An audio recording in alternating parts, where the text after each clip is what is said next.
Next, midpoint theorems. Okay, what is midpoint theorem? The line segment, this is first midpoint theorem. Second one is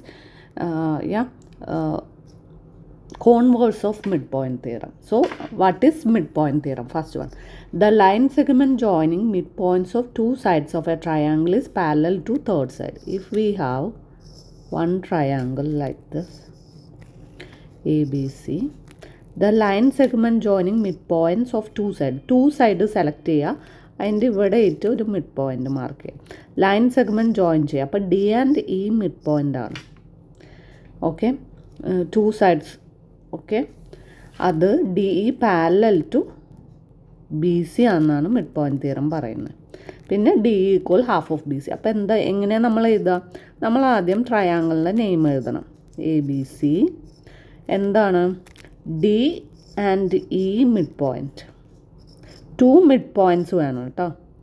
mid point of A B, ഏതിൻ്റെയൊക്കെ? D A ബിയുടെയും and A C, E A സിയുടെയും.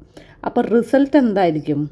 D E parallel to B C and D E equal to half of B C.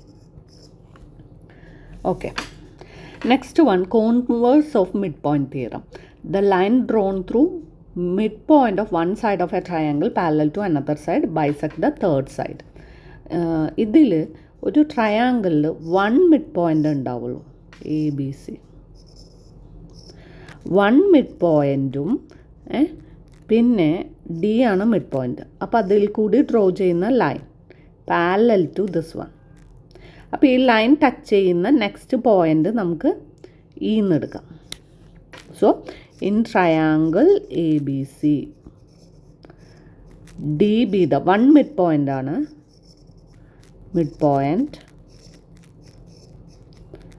And പാരലലും കൂടി വേണം കേട്ടോ. That implies E B the mid point. അപ്പം മറ്റാളും mid point ആവുമെന്ന് പറയണം. B the mid point of A C. അതാണ് result. Okay, this is converse of mid point.